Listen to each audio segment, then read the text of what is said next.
레지던시에서 펠로우십을 가거나 할 때도 계속 ECFMG가 스폰서를 해주게 되고요. 반면에 H비자는 그 인플로이어, 그러니까 저희 같은 경우 병원에서 스폰서를 하는 거기 때문에 뭐 인턴이나 레지던트를 다른 병원에서 하신다든지 펠로우를 다른 병원에서 하시면 다시 또 스폰서를 새로운 병원을 통해서 받아야 되는 그런 점이 있어요.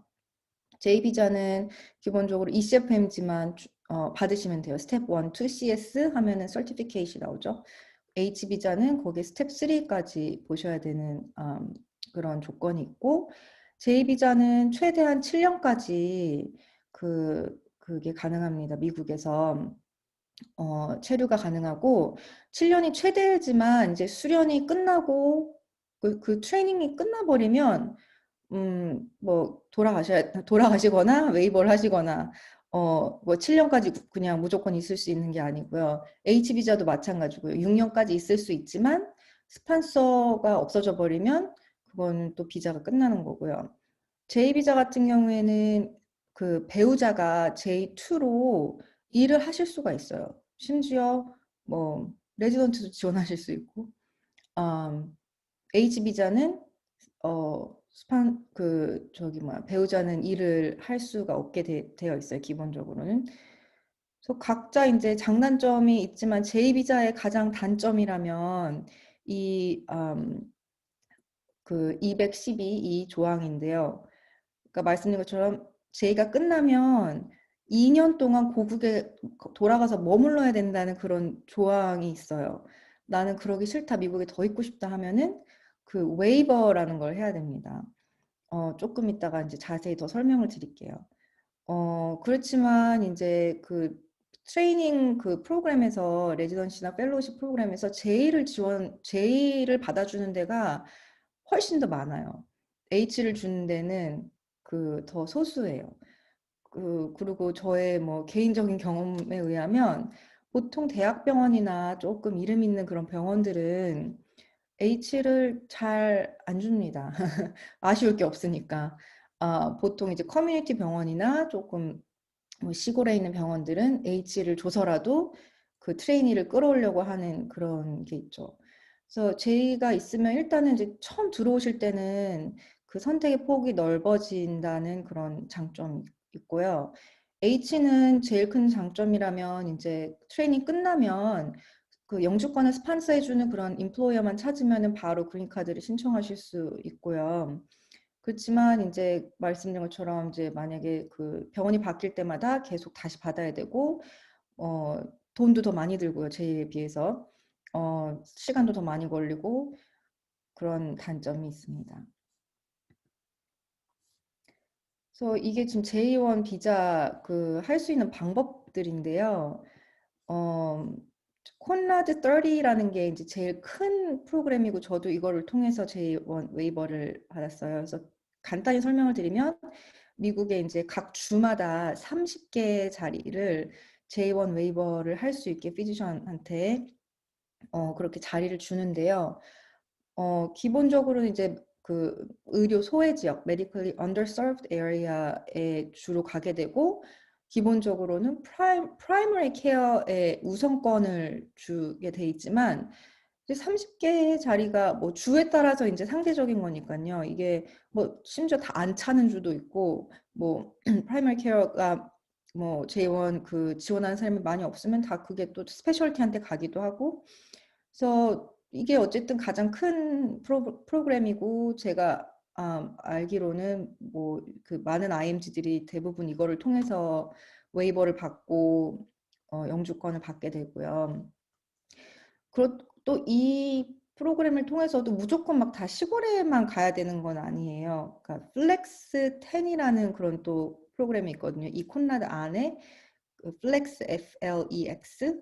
그래서 이게 의료 소외 지역이 아니더라도 그 포지션이 가려고 하는 그 포지션이 의료 소외 지역에 사는 환자들을 서브한다는 그런 증명을 할 수 있으면 그 플렉스 10의 을 통해서 웨이버를 할 수가 있고요. 그게 모든 주가 다 되는 건 아니에요. 뭐 캘리포니아 같은 데는 없고 또 모든 주가 다 10개를 가지고 있는 것도 아니고요. 뭐 5개 있는 주도 있고. 그렇지만 어쨌든 이제 콘라드 30에 대해서 조금 더 이따가 설명을 드리고요. 나머지 것들은 조금 더 훨씬 더 작고 이렇게 컨시스턴트하지 않은 그런 프로그램인데요. HHS 그 프로그램은 나라에서 이제 그 시기에 어떤 지역에 어떤 의료나 아니면 리서치 에리아에서 뭐 부족하다 그러면 이제 외국 그 IMG들을 대상으로 웨이버 자리를 열어주기도 하는데요. 그러니까 이거는 늘 있는 게 아니고 이제 그때그때 바뀌고 있을 수도 있고 없을 수도 있고 제가 이제 NIH에서 펠로우 할 때 이런 걸로 이제 NIH에 계속 있을 수 있는가 해서 이제 어토니한테 물어봤는데 NIH 역사상 단 한 명 있었다고 합니다. 그래서 뭐 불가능한 건 아니지만 거의 가능하지 않다고 봐야 되고 아팔라치안 리저널 커미션이나 델타 닥터스는 이제 더 의료 소외 지역에서 그 주, 그러니까 그 여러 주들이 이제 커미션을 만들어서 그 자체적으로 돌아가는 프로그램인데 이거는 제가 찾아보니까 거의 다 프라이머리 케어한테 가고요. 저는 이제 신경과이기 때문에 뭐 저한테는 그렇게 큰 해당 사항은 없는 프로그램이었어요. 그래서 콘라드 30에 대해서 잠깐 조금만 더 설명을 드리면 이게 굉장히 긴 프로세스입니다. 그래서 처음 하셔야 될 거는 이제 일단은 직장을 구하셔야 돼요. 미국의 모든 게 다 그렇지만 굉장히 시간이 오래 걸려요. 그래서 제가 이제 조언을 받은 것도 그렇고 제가 지금 생각하기로도 트레이닝이 1년 이상 남은 상태에서 일단 잡서치를 시작을 하셔야 돼요. 그래서 처음에 인플로이어를 찾고 얘네들이 이제 J1 웨이버를 뭐 해준다고 뭐 광고를 하는 데도 있거든요. 뭐 광고를 안 하기도 하고 나중에 이제 얘가 정말 마음에 들면은 뭐 음, 해주겠다고 예외를 주긴 하지만 보통은 이제 물어보면 아 뭐 그 가닥이 와요. 얘네들이 J1 웨이버를 해주는 병원이다 아니다. 그래서 그거를 먼저 인플로이어를 찾으셔야 되고 그런 다음에 이제 인터뷰하고 컨트랙트 사인하고 이것만 해도 한 두세 달이 걸리거든요. 이제 컨트랙트 사인하면은 이제 그거는 그냥 시작이에요. 시작이고 많은 이제 그 뒤에 과정들이 최소한 한 6개월에서 9개월 걸려요. 그래서 처음 이제 얘네들이 보통 이제 병원에서 고용한 병원을 그 병원에서 일하는 어토리나 아니면 병원에서 컨트랙트를 맺은 이민 변호사들이 이 과정을 다 해주는데요. 처음 해야 될 거는 Department of State에 이거를 정당화를 해야 되는 거예요. 이 병원에 이 자리에 이 의사가 올 수밖에 없다는 거를 지금 여기가 의료 소외 지역이고 미국 애들이 안 오고 이게 정말 필요하다 하는 거를 막 구구절절히 그 DOS에다가 이제 어토니 애들이 이렇게 써서 보내면 DOS 애들이 그런 거 같네 리즈너블 하네 하면 이거를 이제 레터를 써서 USCIS에 보내거든요. 우리 생각에는 이게 정당한 것 같다. 그러면 이제 DOS에서 보통 페이버러블한 레터를 받으면 USCIS에서는 대부분 다 어프로브를 해준다고 해요. 그래서 DOS에서 어프로브 받는 게 제일 오래 걸리고 얘네들이 이거를 뭐 매달 뭐 그게 올 때마다 이렇게 리뷰를 하는 게 아니고 거의 뭐 1년에 3번인가 4번인가 이렇게 하기 때문에 여기가 제일 레이트 리미팅 스텝이고요.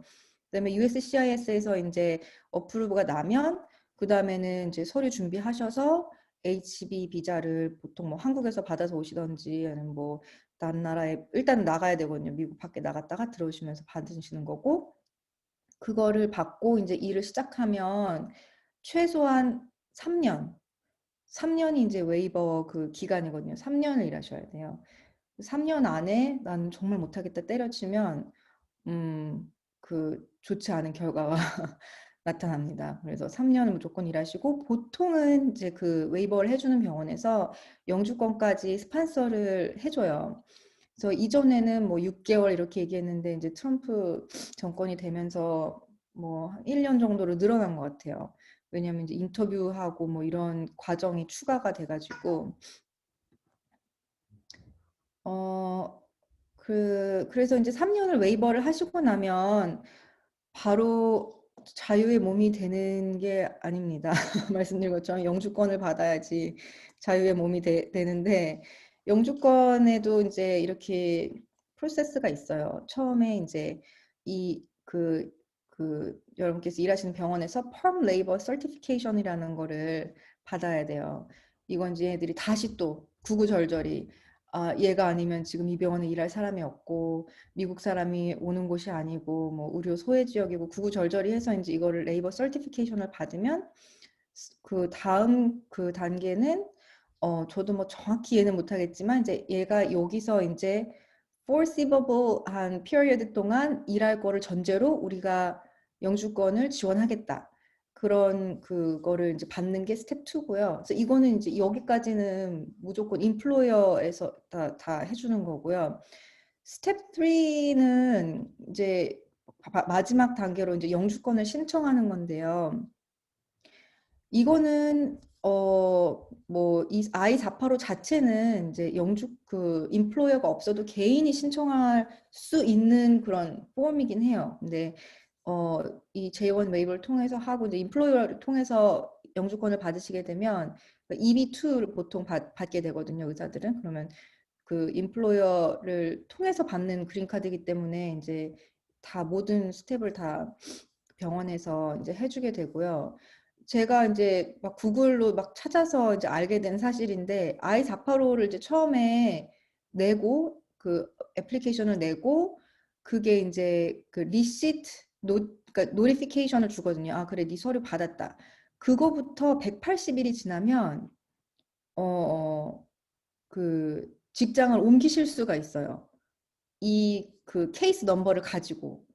그러니까 영주권이 딜레이 되지가 않는 거예요. 그 상황에서는 옮겨도. 제가 그 사실을 안 다음에 제가 알투나를 뛰쳐나와서 NIH로 옮겨가게 됐거든요. 그러니까 이런 거를 뭐 누가 알려주지 않는 이상 자기가 막 찾아서 뭐 우연히만 알게 되거나, 아니면 이제 뭐 애초부터 이민 변호사를, 그러니까 병원에서 고용한 변호사 말고 개인적으로 변호사를 두시면 이런 정보들을 다 이제 알려주겠죠. 근데 저는 뭐 병원에서 알아서 해주겠지 하고 약간은 넋놓고 있었던 게 있는데, 나중에 이제 깨닫게 된 사실이지만, 병원을 통해서 일하는 어토니는 제 어토니가 아니고 병원 어토니라서 저의 그 베스트 인터레스트를 리프레젠트 해주는 게 아니더라고요.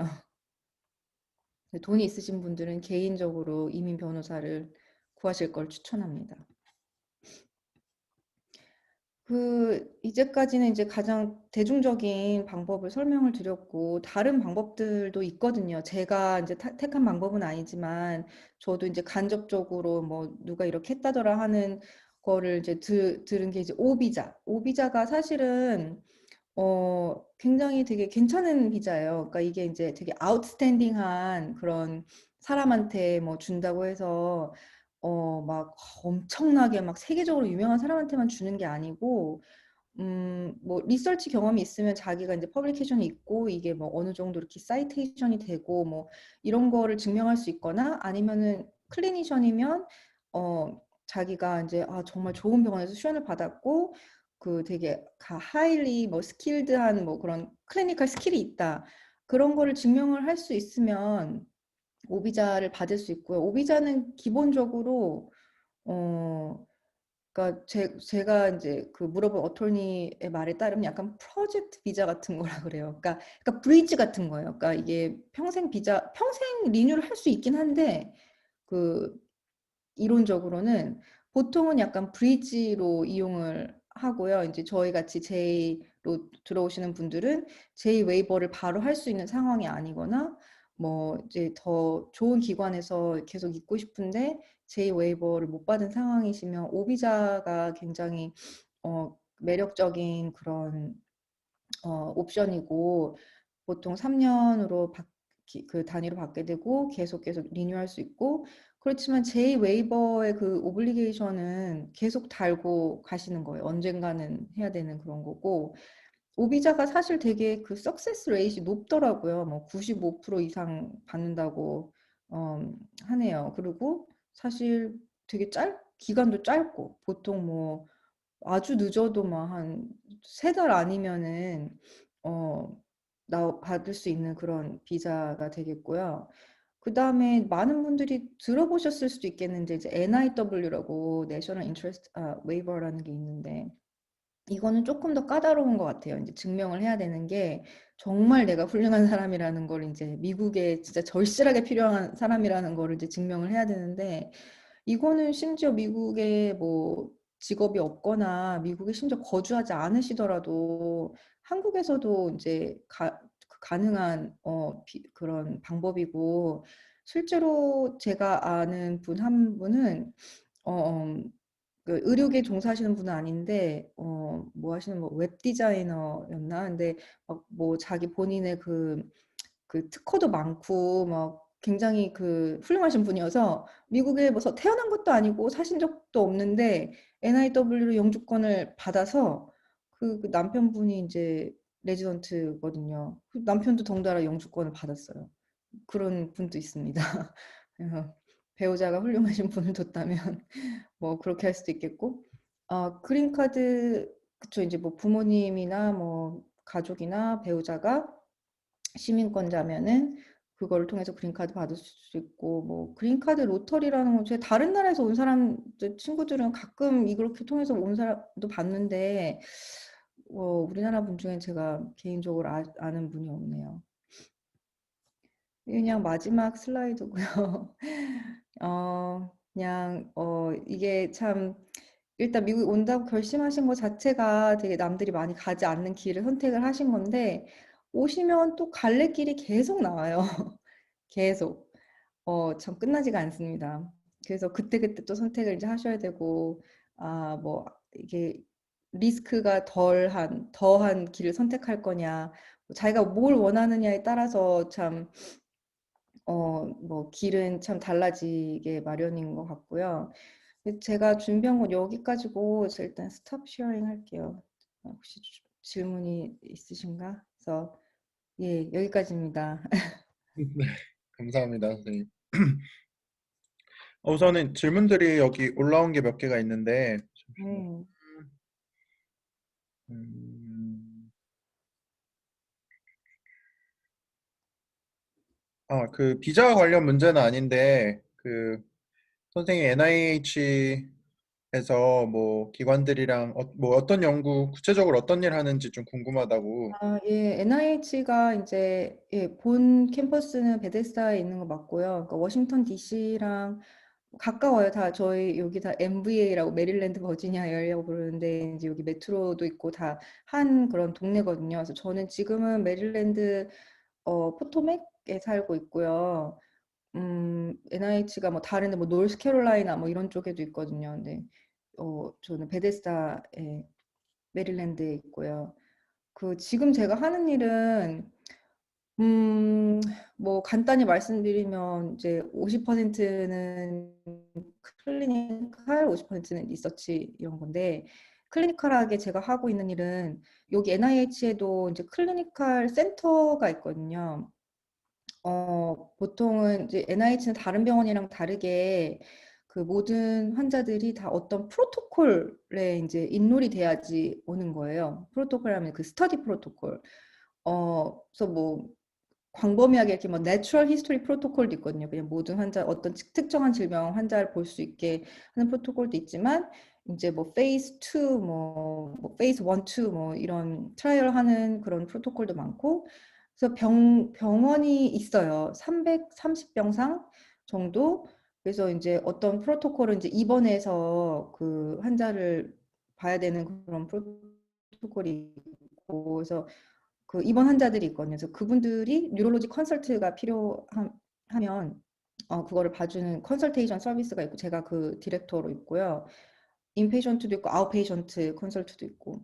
그래서 그거는 약간 제너럴 뉴럴로지 쪽이고 그리고 저는 이제 무브먼트 디스오더 그 트레인 했기 때문에 그 나머지 반 시간은 이제 무브먼트 디스오더에 이제 시간을 보내고 있고 제가 여기 시작한 지 지금 얼마 안 돼가지고 또 코로나 이 와중에 와갖고 약간 처음에 좀 약간 그 어리버리하게 한두 달이 그냥 지나갔거든요. 그래서 이전에 펠로우 때 하던 그런 뭐 리서치 프로젝트도 다시 좀 열어서 하고 이제 뭐 새로운 것도 다른 그 분들이랑 이제 하려고 생각만 하고 있습니다. 네, 감사합니다. 또 다음 질문은 선생님 그 알투나에서 신경과 하스피탈리스트로 일하셨다고 말씀하셨나요? 여기 질문하시는 분이 신경과 음, 아니요, 하스피탈리스트. 하스피탈리스트는 아니었고, 저는 이제 주로 아웃페이션트에 있었고요.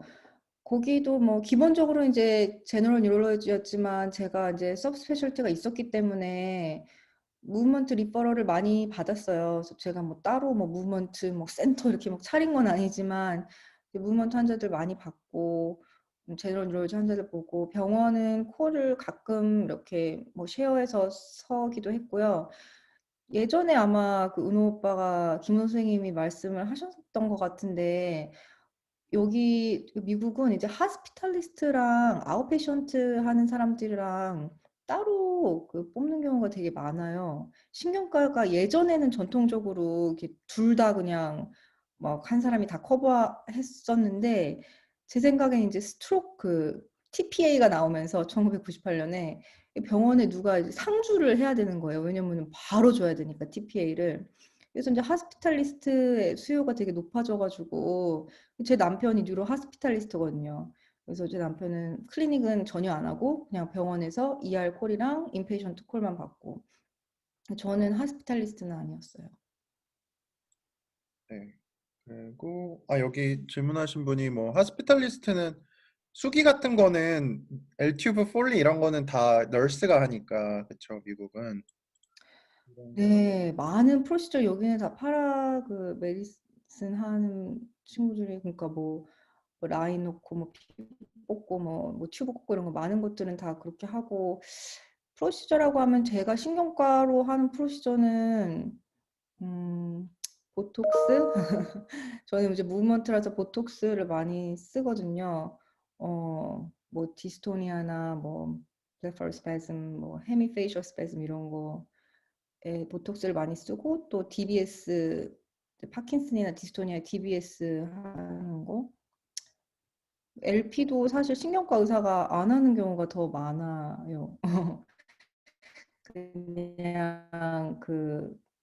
그냥 뭐냐, 그 마취과 의사들이, 네, 마취과 의사나 아니면, IR, 영상의학과에서 많이들 해주죠.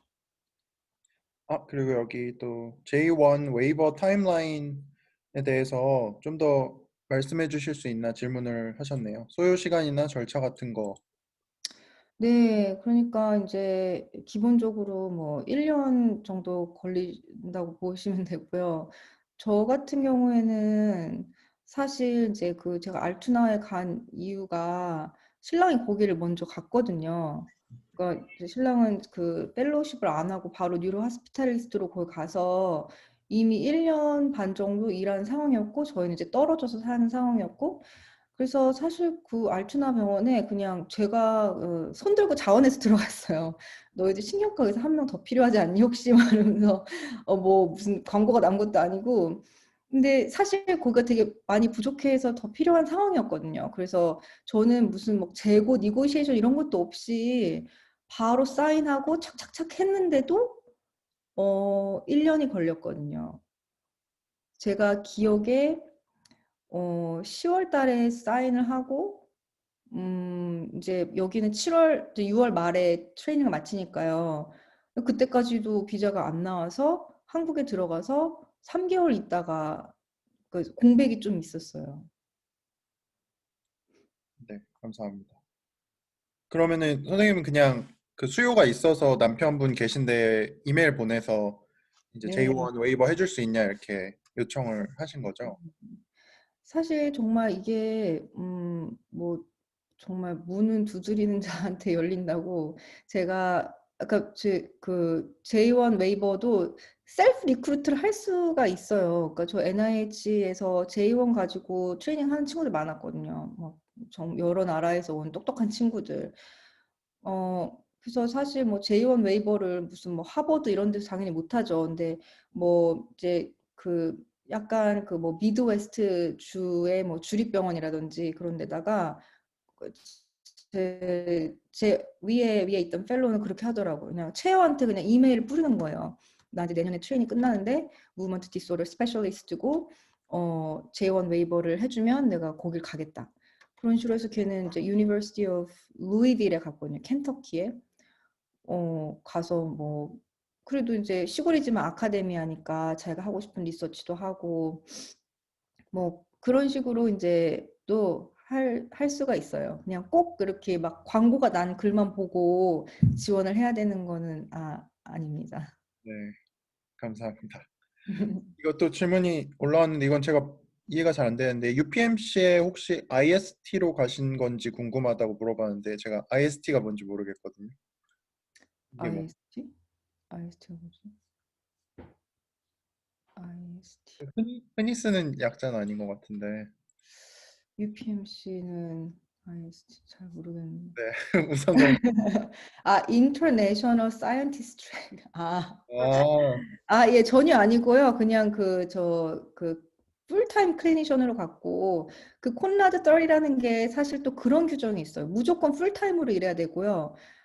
40 hours a week direct patient care 그런 그 조항이 있어요. 그래서 막 그냥 뭐 랩에서 막 쥐 가지고 연구하고 이런 거는 안 돼요.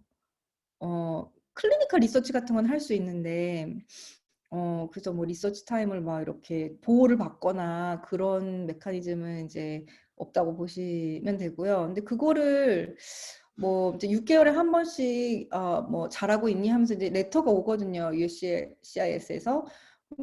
제가 이제 사인을 하는데 그거를 누가 와서 막 카메라로 막 보거나 이런 건 아니니까 약간 뭐 대학병원에서 J1 웨이버를 줄 때는 조금 유도리 있게 하는 것 같아요. 이제 리서치도 좀 하게 해주고 뭐 지원도 해주고 이제 처음에 그 시작하는 어텐딩들한테.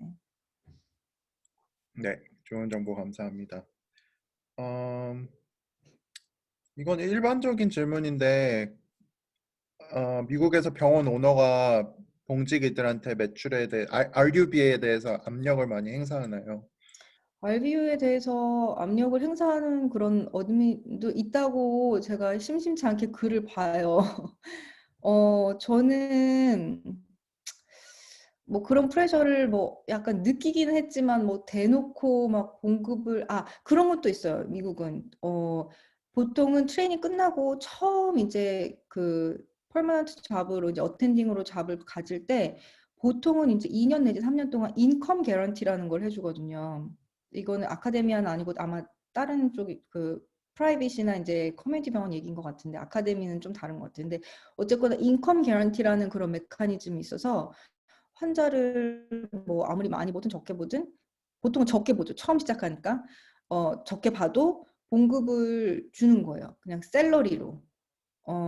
그거를 약간은 이제 처음 시작하는 어텐딩들한테는 이제 그게 어느 정도 어트랙티브한 그런 오퍼라고 보통 그렇게 생각을 하고요.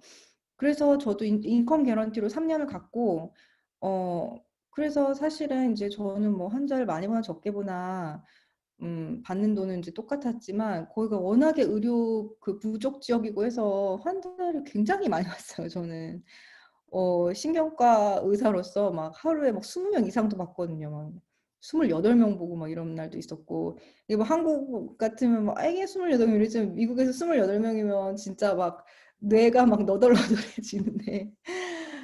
그래서 이제 제가 안 되겠다 해서 막 환자를 확 줄였거든요. 그래서 그 조금 이게 눈치가 있긴 했어요. 이렇게 아니 되게 RVU가 많이 떨어졌는데 근데 저는 이제 약간 어차피 오래 있을 생각이 아니었기 때문에 배째라 했죠.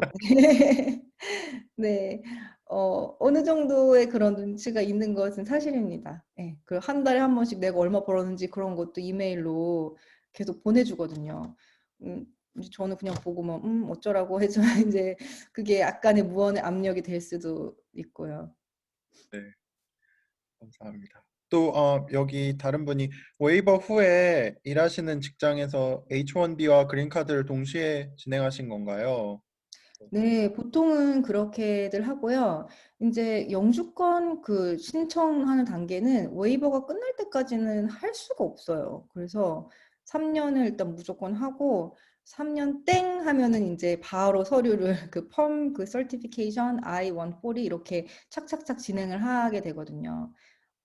근데 보통은 이제 말씀드렸다시피 이제 같은 병원에서 영주권까지 따고 가는 게 편한 게 이제 그 변호사들이 다 모든 서류를 갖고 있잖아요. 그 웨이버 할 때도 내야 되는 서류가 뭐 보통이 아니거든요. 이제 처음 뭐 미국 레지던시 지원하실 때도 그때도 뭐 비자 받고 하려면은 뭐 서류 때문에 참 그 골치 많이 아프실 텐데 그 웨이버 할 때는 막 더 많이 내야 돼요. 근데 이거를 다시 할 필요가 없으니까 보통은 이제 뭐 1년 더 있는 걸로 생각을 하고 그 영주권을 받아서 나가시는 분들이 대부분이죠. 감사합니다. 또 여기 선생님처럼 NIH로 웨이버 후에 옮기려면 웨이버 기간 동안에 아카데믹 인스티튜션에 있는 게 유리한지 프라이빗 네. 프랙티스 있어도 그렇게 갈 수가 있는지 궁금합니다. 네. 그러니까 이게 참 뭐라고 딱히 이렇게 그 명확하게 답변을 드리기는 어려운데 이제 당연히 뭐 그 상식적으로 생각하면 아카데미아에 계속 있으면 아무래도 뭐 이제 계속 약간 인텔렉츄얼하게 약간 스티뮬레이션도 되고 이제 사람들도 계속 교류가 있고 뭐 이제 할 테니까 아무래도 아카데미아에 남을 확률이 더 높아지겠죠. 그렇지만 이제 뭐 프라이빗 프랙티스를 하면서도 막 뭐 심지어 미국에서는 그렇게 리서치를 하고 막 클리니컬 트라이얼 하는 사람들도 봤고 저처럼 난 3년 후에 무조건 나온다 하는 그런 굳은 결심을 하고 갔다가 이제 나오실 수도 있고요. 근데 모든 일이 다 마찬가지인 것 같은데 미국도 인맥을 유지하는 게 굉장히 네트워킹 하는 게 되게 중요하다고 생각해요. 저도 3년 있으면서 NIH 사람들이랑 계속 꾸준하게 연락하고 제 멘토한테도 계속 꾸준하게 연락하고 NIH 다시 돌아가고 싶다. 계속 이렇게 얘기하고 그래서 그래서 좀 더 기회가 됐던 것 같거든요. 네, 감사합니다. 또, 여긴 좀 이제 시간을 거슬러 가서 교내 USMLE 스터디 하실 때 어떤 방식으로 하셨는지 아, 네. 그때 이제 USMLE 코리아 거기서 도움을 많이 받았죠. 그래서 이제 거기 과목별로 책을 하나씩 정해가지고 이제 누가 이렇게 추천해 주신 글들을 이제 보고 과목별로 책을 하나씩 정해서 처음에 그냥 모여가지고 이렇게 막 읽었어요, 책을. 근데 진도가 되게 안 나가더라고요. 그리고 이제 뭐 본과 3학년, 4학년이면 실습하잖아요. 그러니까 그때 스터디 그룹 5명이었나? 근데 다들 실습 그것도 다르고 하니까 스케줄도 그래서 이렇게 지지부진하게 진도도 안 나가고 막 2주 전에 읽었던 거 금방 다 까먹고 이렇게 되더라고요. 근데 되게 우연치 않게 한참 선배고 93학번 흉부외과 때 주니어 스텝이셨던 분이 우연히 제가 이제 USMLE 공부한다는 거 아시고 애들을 다 모으라는 거예요. 5명을 내일 당장 집합을 시키래요. 아침 9시까지. 그래서 다 모였더니 자 이제 신용카드를 꺼내자. 그래서 시험을 등록을 해야 된다는 거예요. 무조건. 근데 시험비가 스텝 1이 그 당시에 뭐 68만 원인가 그랬는데 엄청 큰 돈이잖아요. 본과생한테. 근데 이제 이 선생님은 무조건 내일까지 등록해서 그걸 증명을 하라는 거예요, 자기한테. 그래가지고 되게 어영부영 그냥 다들 시험을 등록을 해서 빼도 박도 못하게 되더라고요. 그래서 그때부터 이제 막 진도가 나가가지고 책을 한 번씩 그렇게 교과서는 아니고 이제 그 학습지라 그래야 되나? 지금 이름도 다 기억이 안 나는데 그 책이 뭐 약간 요약본 같은 그런 거 이제 하나씩 읽고 그 다음에는 뭐죠 그거? 요약본 그거 뭐죠? U UK 뭐 유월드요? 그때도 아, 유월드가 있었나요? First 뭐 Aid 그런 책이 있어요. 그러니까 모든 과목을 진짜 짧게 짧게 막 뭐 그 외우는 막 네모닉스 뭐 아주 진짜 짧게 짧게 해서 모든 그 과목을 한 권에 담은 게 있는데 이제 그거부터 시작을 하면은 뭐 퍼스트 에이드 아무것도 말씀하시나요? 맞아 퍼스트 에이드 맞아요. 그거부터 시작하면 이제 아무것도 메이크 센스 하지가 않거든요. 뭔 소리야. 근데 이제 교과서를 한 번 읽고 이제 퍼스트 에이드를 한 3번 정도 읽고 그다음에는 이제 문제은행 뭐 큐뱅크인가 뭐 그런 거 이제 냅다 풀고 시험 전까지는 이제 그렇게 했던 것 같아요. 그래서 first aid를 주로 계속 달달달 이제 외우고요. 교과서에 너무 집착하시면 진도가 안 나갑니다. 맞습니다. 아, 여기 또 한국 전문의 선생님이 질문을 해주셨는데 영주권을 한국에서 NIW로 취득하고 바로 미국 펠로우십 매칭하는 것이 쉬운가요? 이런 식으로 펠로우십을 하면은 이후에 잡을 구하는 게 어렵지는 않은가요? 잠깐, 한국에서 NIW를 하신다고요? 네. 네. NIW가 근데 제가 알기로는 그렇게 쉽지는 않은 걸로 알고 있어요. 제가 아시는 이제 지금 대학 교수 하시는 그 의대 교수 하시는 분들도 막 준비하시는 분 있는데 이게 그렇게 녹록치가 않더라고요. 제가 아는 분은 이제 의사는 아니었지만 그건 정말 특별한 경우였고 저는 뭐 어렸을 때는 NIW고 뭐 아무것도 모르고 그냥 냅다 와가지고 뭐 그때는 그게 전혀 고려 사항도 아니었고요. NIW가 뭔지도 몰랐던 것 같아요. 정말 최근까지. 그러니까 진짜 그게 뭔지 어떤 과정이 필요한지 몰랐던 것 같고 정말 진짜 뭐 퍼블리케이션도 너무 많고 막 무슨 정말 특이 사항이 있으시면 NIW 해서 영주권을 가주시면은 당연히 뭐 금상첨화죠. 그러면 이거 비자니 뭐니 다 뭐 고민하실 것도 없고 하실 수 있으면은 뭐 하시면 좋을 것 같습니다. 근데 펠로우십 하고 이제 이거는 문제가 이제 레지던트를 안 하고 이제 라이센스를 받아서 잡을 구할 수가 있느냐 약간 이런 문제도 복합적인 거라서 레지던트 안 하면 미국에서 주면허가 안 나와요. 그러니까 뭐 의료 관련된 일, 뭐 예를 들어 뭐 제약회사를 가신다든지 아니면 뭐 리서치를 하신다든지 그런 거는 하실 수 있겠지만 기본적으로 여기서 수련을 받으셔야지 주면허가 나오거든요. 프랙티스를 하시려면. 가끔은 이제 뭐 인스티튜션 리미티드 라이센스 뭐 이런 거는 그쵸. 그러니까 그런 거 이제 정말 리서치 오리엔티드 하는 사람들, 정말 막 특별한 그런 환자군을 치료하시는 분들만 그런 게 나오죠. 그리고 여기 또 다른 분이 한국에서는 임상과 연구를 같이 진행해야 되기 때문에 교수님들이 연구비와 시간 부족 때문에 어려워하는 경우를 많이 봤는데 NIH에서는 리서치와 임상할 때 한국처럼 연구비 문제가 없는지 이렇게 개인적인 NIH는 그랜트가 이제 인트라뮤랄이랑 엑스트라뮤랄 이게 두 개가 있거든요. 그래서 인트라뮤랄은 이제 NIH에서 일하는 사람들한테 나오는 그런 돈이고요. 음, 그러니까 연구소 비용, 연구소 이제 버짓 같은 막 특정한 뭐 리서치에 뭐 그렇게 펀딩을 해준다기보다 이제 그 NIH 의사들이나 리서처들한테 기본적으로 그 연구실에 나오는 그런 돈이 있고요. 그 다음에 엑스트라뮤랄은 이제 뭐 그랜트 메커니즘이죠. 뭐 무슨 뭐 R01, 뭐 K99 뭐 이런 거 이제 세계 뭐 어디서든지 뭐 미국에서 미국 시민권들만 받을 수 있는 것도 있고 뭐 인터내셔널한 것도 있고 이제 여러 가지 그 종류가 있어요. 그래서 NIH에 있으면 사실 연구비에 대한 걱정은 할 일이 별로 없고 저 같은 경우는 사실 봉급쟁이입니다. 봉급쟁이고 저의 봉급은 이제 그 그 오피스 오브 클리니컬 디렉터라고 그러니까 그 클리니컬한 그런 걸 주관하는 데서 나오는 거여서 연구비랑은 조금 다르고요. 연구비는 이제 그 PI들한테 나가는 거예요. 프린시플 인베스티게이터라고 하는데 얘들이 랩의 이제 그 보스 그런 분들한테 이제 나가는데 PI가 뭐 되는 거는 굉장히 길고도 어려운 일이거든요. NIH에서. 저처럼 스태프 클리니셔로 시작해서도 뭐 이렇게 뭐 어소시에이트 클리니컬 인베스티게이터 뭐 이렇게 해서 차근차근 올라가는 사람들도 있긴 있어요. 근데 어쨌거나 저는 뭐 연구비를 받고 일하는 사람은 아니고 저는 그냥 봉급 받고 일하는 사람입니다. 네. 그리고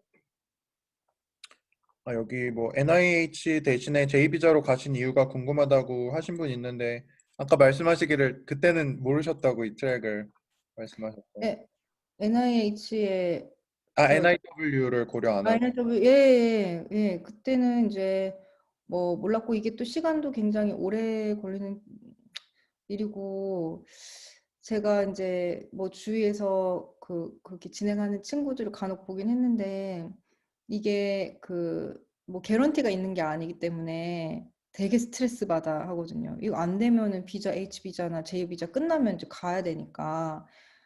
그래서 제가 판단하기로는 이제 콘라드 J1 웨이버로 하는 게 이거는 뭐 거의 안전빵이고 거의 리젝되는 경우가 없거든요, 이거는.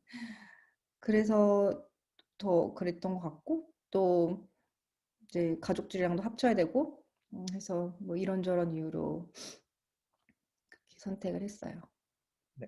그리고 또 어떤 분이 신경과 PGY2에서 4 기간 내에 subspecialty를 트레이닝하는 과정이 있나요? 네, 한국이랑은 조금 달라요. 여기는 그냥 뭐 다 무조건 동일한 수련을 받고요. 그 대신에 신경과는 이제 3년차, 4년차 때 일렉티브 로테이션이 있는데 이게 프로그램마다 조금씩 다르긴 할 텐데 일렉티브 로테이션은 어느 정도 자기가 선택할 수 있거든요. 자기가 뭐 EMG에 관심이, 뉴로머스큘러에 관심이 있어서 EMG를 더 배우고 싶으면 그거를 조금 더 할 수 있고 저는 당연히 무브먼트 디스오더를 했고 그리고 레지던트 때 제가 NIH에서도 일렉티브 로테이션을 했어요. 그냥 혼자 막 인터넷으로 알아봐가지고, 그냥 전화해가지고, 그렇게도 할 수도 있어요. 어웨이 일렉티브를 허락을 해주는 그런 프로그램도 있거든요. 그렇지만 이제 따로 서브스페셜티를 막 이렇게 트레이닝을 해주거나 막 트랙이 뭐 있고 막 이런 건 아니고 본인이 이제 알아서 하는 그런 시스템입니다. 네. 또 여기 미국 레지던트 하고 계신 분인 것 같은데 지금 웨이버 준비 중에 있고 가려는 곳이 콘라드 30캡에 상관없이 웨이버를 줄 수 있는 rural 헬스 음. 클리닉이 있는데 이게 이런 경우 어떻게 진행하는지 궁금합니다. 예, 이거는 이제 병원에 소속된 변호사랑 긴밀하게 상의를 하셔야 되고, 어떤 메커니즘인지는 모르겠네요. 그게 뭐 HHS인지 뭐 다른 그 두 가지 다른 건지, 아, 모르겠는데, 어쨌든 그래도 동일하게 비슷하게 아마 진행을 하셔야 될 거예요. 뭐 DOS 받고, USCIS 받고, 그다음 비자 받고, 뭐 이런 식으로요. 근데 그 병원에서 아마 뭐 J1 웨이버를 많이 해줬었겠죠, 이전에. 그러니까 그런 경우면 사실 뭐 크게 땀 흘리시지 않고 그냥 하라는 대로 뭐 사인하고 그러시면 될 거예요. 네. 또 신경과 취업 잘 되는 펠로우 과정이 따로 있나요? 신경과는 미국에서 약간은 조금 부족한 편이어서 취업이 되게 잘 되는 편이거든요. 그냥 뭐 심지어 펠로우 안 해도 제가 정확히는 통계를 모르겠는데 그냥 감으로 생각했을 때 한 80에서 90% 정도가 펠로우를 하는 것 같아요. 그리고 신경과가 이제 너무 광범위하더라고요. 제가 처음엔 몰랐지만 저는 그냥 아무 생각 없이 옮겼는데, 그러니까 스트로크, 바스큘라 뉴럴로지가 있고, 뭐, 이거는 전국적으로 굉장히 디맨드가 크고요. 그렇지만 늘 이제 온콜을 받아야 된다는 그런 게 있고, 그다음에 제너럴 뉴로 하스피탈리스트도 되게 디맨드가 크고, 나머지는 약간 아웃페이션트 위주로 돌아가는 부분이 있어요. 그리고 서브 스페셜티가 계속 생겨요. 헤데이크 펠로우십도 있어요, 이제. 헤데이크 펠로우십도 있고, 저는 무브먼트 디스오더, 뭐 뉴로머스큘라, 뭐 에필lep시, 제가 봤을 때는 취업에는 아무 문제가 없는 것 같아요. 무슨 서브스페셜티를 하든지 간에. 네, 감사합니다. 여기 재밌는 질문 중에 인턴 하고 가신 게 미국에서 도움이 되셨나요? 제가 생각했을 때는 뭐 실제적인 도움은 안 됐지만 그 멘탈리티에 도움이 됐던 것 같아요. 내가 인턴도 했는데 뭐 이런 거. 아산병원 인턴이 이렇게 힘들었거든요. 뭐 인턴이 쉬운 인턴이 없겠지만 이제 굉장히 정신적으로 육체적으로 극한 직업이잖아요. 그러니까 그거를 이제 했으니까 나도 뭐 미국에서 무슨 일이 있어도 해낼 수 있다. 약간 그런 멘탈리티는 있었던 것 같고 또 지원을 할 때, 레지던트 지원할 때 아산병원 병원장님한테 그거를 받았거든요. 레터 오브 그 뭐냐 LOR을 받았는데 아니 직접 써주는 건 아니고 그냥 제가 일방적으로 써서 제 레터를 스스로 작성해서 병원장님한테 그냥 그 제가 이렇게 써왔는데 그 이렇게 이견이 없으시면은 사인해 주실 수 있나요? 해서 병원장님 거를 그래도 어느 정도 좀 도움이 되죠. 그래도 한국에서 좋은 병원인데 병원장이 이렇게 레터도 써주고 그런 약간 도움 받았어요. 굉장한, 네, 굉장한 것 같습니다. 그거. 아, 또 여기, 어, J1은 무조건 웨이버를 해야 되죠. 여기 뭐, 7년 예, 그러면은, 안, 무조건 뭐 미국 사람이랑 결혼해도 뭐 대통령이랑 결혼해도 무조건 해야 돼요. 그리고, 네, 잠깐만.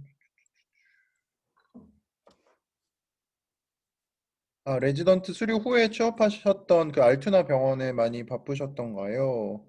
어, 알투나 병원 예 너무 바쁘셨- 바빴어요.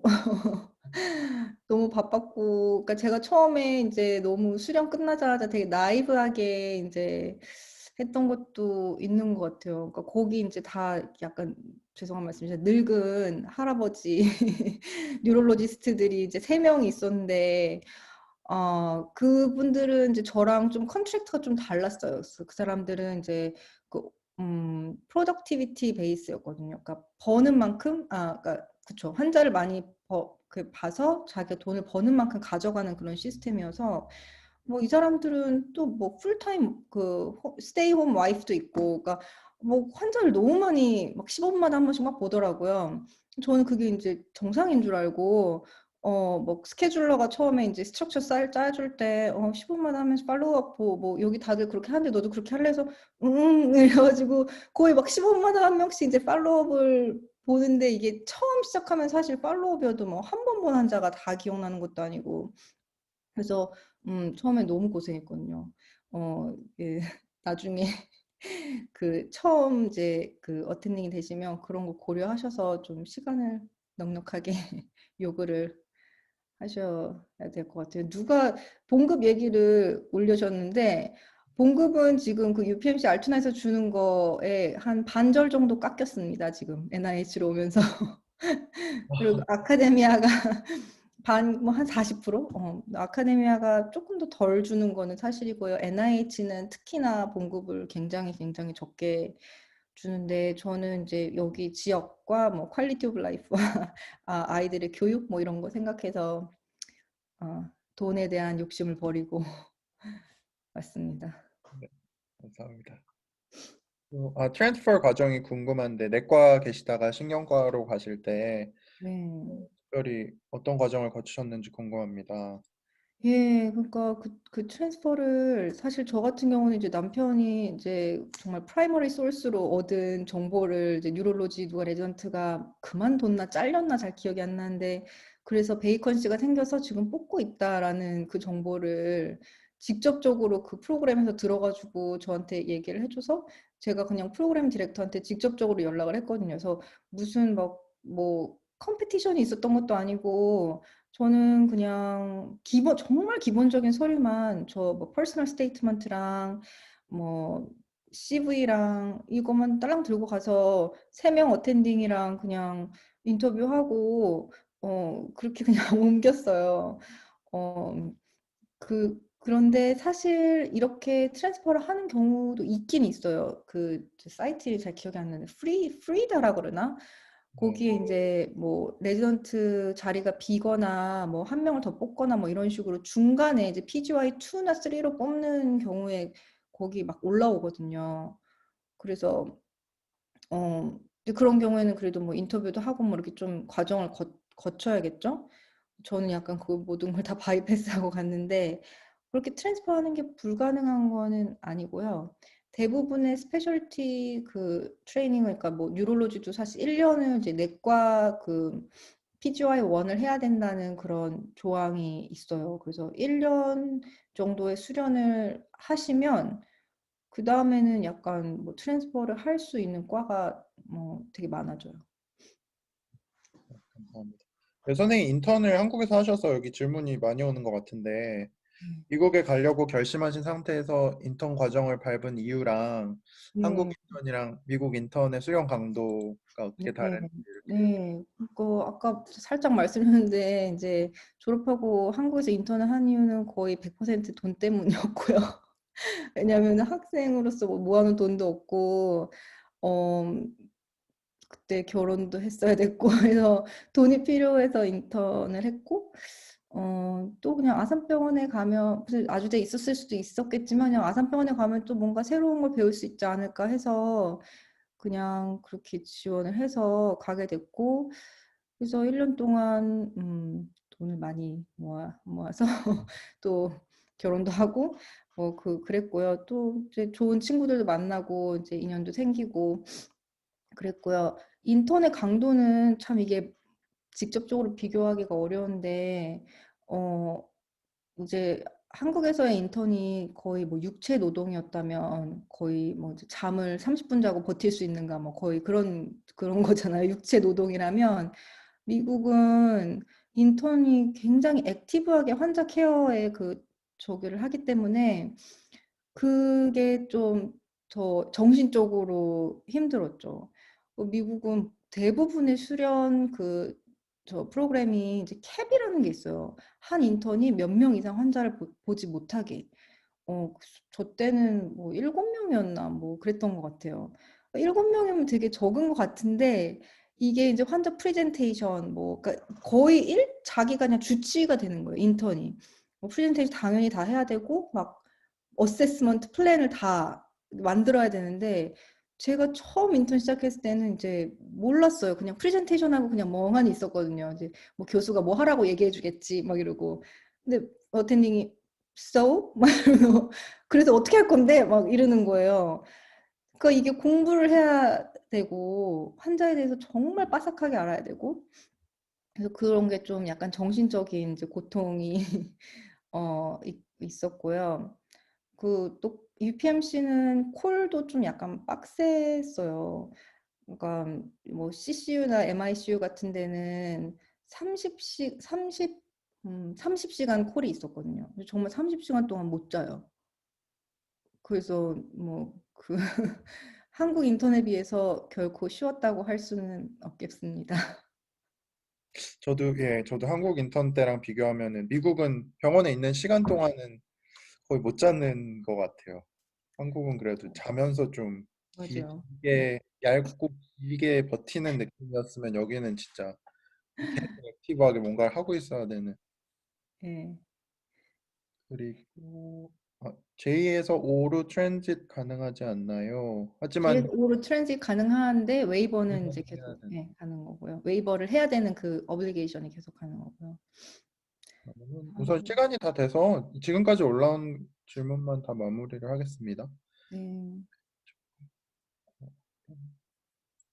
LOR 누가 물어보셨는데 LOR은 LOR. 아산병원이랑 아주대 교수님 두 분이랑 그다음에 그때 아주대 교수님을 하시다가 그러니까 미국에서 교수님 하시다가 아주대 오셨다가 미국에 다시 가신 분이 있었거든요. 그분은 이제 미국 코리안 아메리칸이었고 그러니까 사신 지 오래돼서 시민권도 있었고 미국에서 이제 대학병원에서 교수를 하시고 계셨기 때문에 또 그분 거를 하나 받았습니다. 그리고 일렉티브 할 때 유니버시티 오브 플로리다에서 어텐딩한테 받고 싶었는데 시간이 뭐 지나서 그런지 3년이 지나서 그런지 음, 되게 처참하게 씹혔고요. 그래서 이제 그 교수님 아주대 잠깐 계셨던 그 교수님 그게 이제 미국 교수 LOR이었고 나머지 두 개는 세 개를 받긴 했는데 나머지는 이제 한국 교수님들 거 받았고요. 아, 네. 그리고 지금 다른 분이 그냥 약간 마무리할까요? 하고 네네네. 싶은 말씀을 부탁드린다는데 네네네. 그러니까 이게 참 남들이 많이 가지 않는 이제 길이고 되게 준비해야 되실 게 많아서 뭐 영어도 준비해야 되고 비자도 준비해야 되고 의학 공부도 하셔야 되고 뭐 인터뷰 준비도 하셔야 되고 되게 하실 게 이제 많지만 제가 생각했을 때는 정말 해볼 만한 거인 것 같고 되게 worth it 한 것 같고요. 어, 뭐 영어 공부 살짝 물어보셨는데 영어 공부는 약간 저는 이제 꾸준히 했어요. 어릴 때부터. 왜 그랬는지 모르겠는데. 그래서 잘한다고 생각하고 왔는데 그게 아니었거든요. 미국 와가지고 내가 영어 못 해가지고 막 이불킥하고 막 그거 되게 많았는 처음에는 그랬는데 이제 여기 오시면 대부분 다 됩니다. 이제 시간이 지나면 되는 것도 있고, 근데 좀 약간 액티브하게 계속 이제 배우려는 그런 자세로 막 영어로 자막도 없이 보시고, 영어 책도 보시고, 단어도 외우시고, 이렇게 꾸준히 하셔야 되는 부분이고요.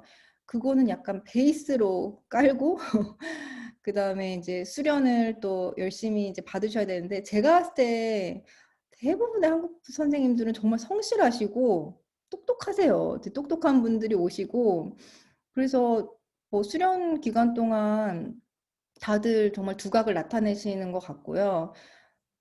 좀 저의 경험과 다른 분들의 경험을 봤을 때도 한 1년만 처음에 그 험프를 넘기시면 그 다음에는 좀 이렇게 순탄해지고요. 이제 내가 무슨 길을 가야 되는지 약간 그런 것도 생각할 여유가 생기게 되고 처음 1년은 거의 이제 생존을 위한 거의 뭐 그 앞이 보이지 않는 길을 이제 계속하는 느낌으로 가지만 어느 정도 이제 그 경지에 오르시면 좀 편안한 그런 시점이 오시고요.